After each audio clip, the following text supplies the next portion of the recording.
السلام عليكم ورحمة الله وبركاته. اليوم الأول من ذي الحجة عام 1444. من يبدأ معنا؟ أول حجر لأساس مشروع وقف الوالدين التابع لجمعية تحفيظ القرآن بمحافظة السليل. هذه الجمعية المباركة التي فيها وبين جنباتها أكثر من 1370 طالب يخرجون سنويا أكثر من 50 طالب وطالبة خاتمين لكتاب الله عز وجل. قيمة هذا المشروع المبارك 2 ريال، 2 ستكون أكبر داعم لأعمال الجمعية ولدعم الطلاب والمعلمين وكذلك مركز إعداد المعلمات. فاليوم هذه فرصة عظيمة ومشروع عظيم للتجارة مع الله سبحانه وتعالى لدعم هذا المشروع.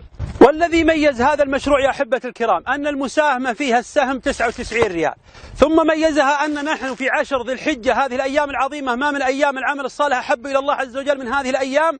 99 ريال ستجعل لك وقفا ثابتا وأجرا دائما في الحياة وبعد الممات.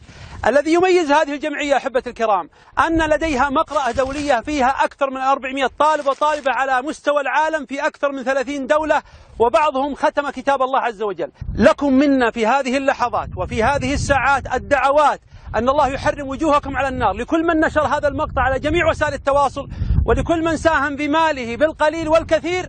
هو عندنا قليل ولكنه عند الله عظيم، وما عند الله أعظم وأجل وأكرم وأكثر، والله عز وجل هو المضاعف لهذه الأجور العظيمة.